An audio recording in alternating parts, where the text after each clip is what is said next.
Welcome to Election Bites, our series of short conversations about key election issues. I'm Soya Ellison, an Associate Director of Communications here at the Carter Center. And joining me today is Leah Merivaki. She's an Assistant Professor in American Politics at Mississippi State University.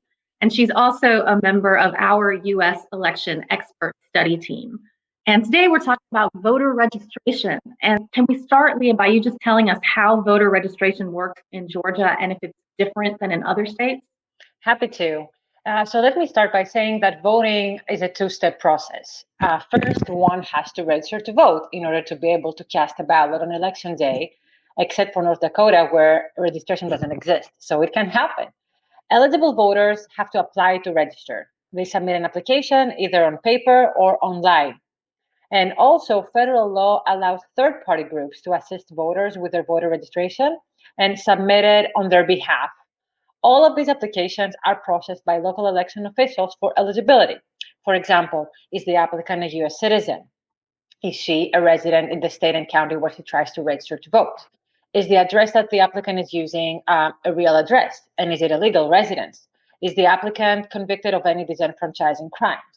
If, therefore, it is determined that all the boxes are checked and the applicant is eligible, then she will become a registered voter.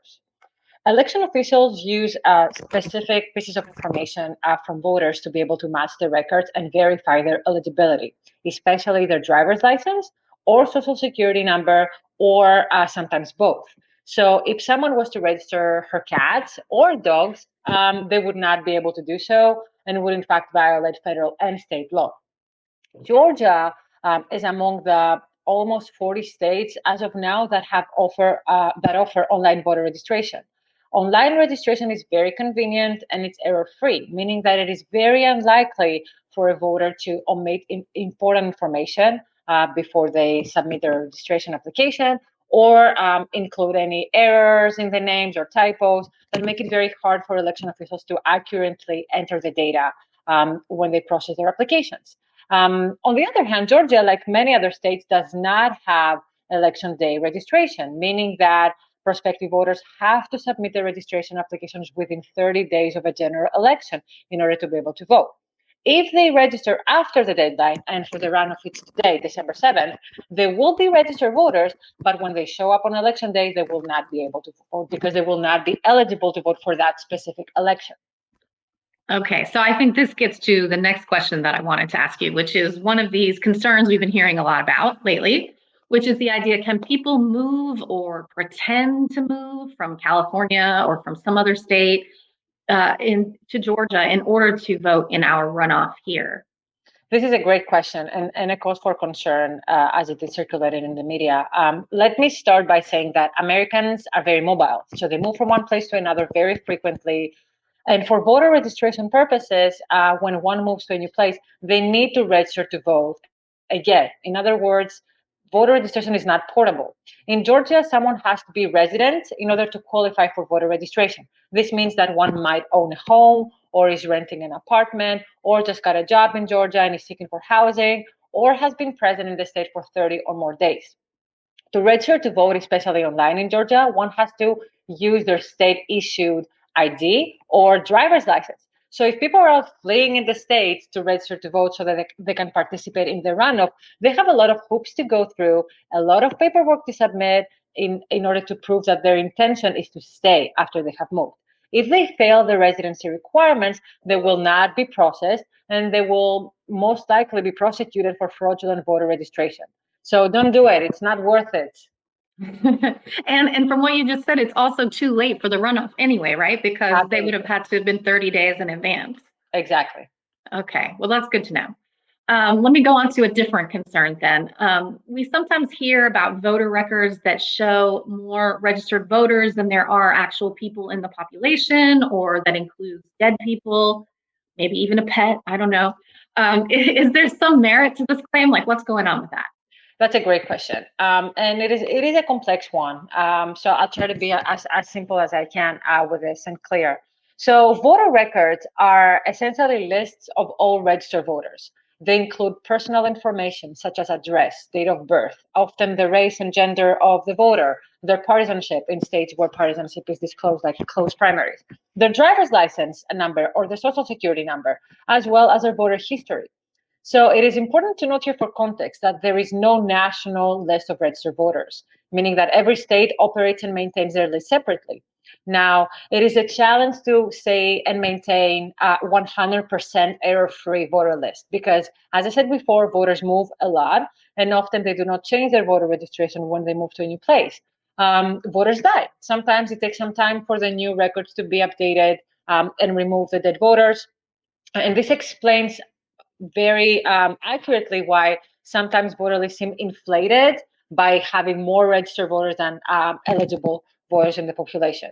Also, some voters have been disenfranchised because of a crime. So there are multiple different records that have to be entered and to update the voter list. And this is a very complex process. And this is a very, before I move on to my next point, regarding non-citizens, there have been some instances where non-citizens have been encouraged to register to vote, erroneously, of course, but their registration will not be processed. So although they might submit an application, it will not be processed because they failed the eligibility criteria. So they will not be able to register and they will not be able to vote. And this is very important because even if voter records may include dead citizens at a specific point in time, this does not mean that dead people vote. If someone uses a dead voter's name to request an absentee ballot, for example, which is illegal, by the way, the request will not be processed since the information on the absentee form is matched on the voter record and it will be mismatched essentially. So there are a lot of safeguards in place to prevent anyone who is not eligible to vote or who is impersonating someone to actually vote.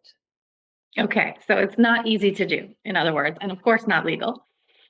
So speaking of cleaning these rolls, we've been hearing some people saying that they've been purged from the voter record, even though they voted in November.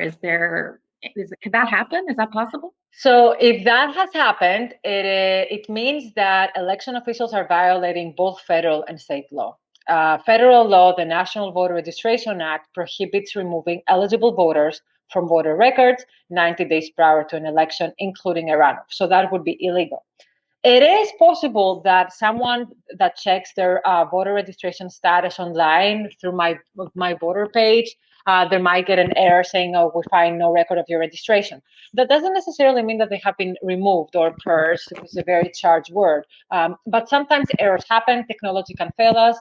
So my suggestion is call your local election official, check your registration status, and make sure you're there. Sometimes things go wrong, but that does not mean that something sinister is going on because it is illegal. And election officials take their work very seriously, and they will not engage in a systematic purge or removal of eligible voters at this point in time. Okay, that's good to hear. So the last thing I want to ask you about is just a sort of a general question about what other safeguards might be in place to make sure that only eligible voters are voting. Great question. So the election process is very complex. There are a lot of security points designed in the whole process to specifically weed out anyone who is not eligible to vote or is trying to commit voter fraud by registering their pets or their dead spouses or their neighbors. So A is the voter registration process itself. Not every application that results in an actual registration record. The voter's information is matched to government databases and verified prior to being added in the voter rolls. So it's not, it's highly unlikely that someone is trying to rig the system, starting with the voter registration process. Secondly, attempting to vote also has a lot of safeguards. As I mentioned above, and let me give you the example of the absentee process. The absentee request process is designed to verify a voter's eligibility before they receive their ballot. So even if they apply to for an absentee, if they're not eligible, they will not receive one. Now, in states where ballots are directly and automatically mailed to everyone who is registered on the voter rolls, some have reported that they have received an absentee ballot for their neighbor or that used to live in that house or for someone who doesn't live there anymore, which causes concern that something is going on. But this happens because most likely these voters moved and they did not cancel their registration in that state. And again, because it's operate the records differently and separately, it is sometimes a challenge to be able to update and say, okay, this person moved. So we don't track people who move from one place to another. If someone wants to test the system, and as it has happened in the past, and submit an absentee on another's behalf, which implies they have to sign it, then they violate federal and state law, and they are prosecuted, as recent examples in Florida and Georgia have shown. For in-person voting, voters are asked to provide their information at the polls upon check-in. Poll workers must match the information with the voter record. So there are safeguards in place. So I would like to finally say that, and I want to say that again, that election officials take their job very seriously. They do not benefit from allowing any wrongdoing under their watch.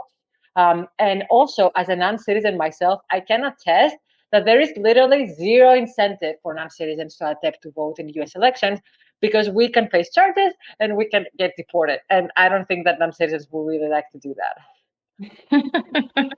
Yes, please don't do that. We want to keep you here. All right. Well, this has been great. I would thank you so much, Leah, for joining us today.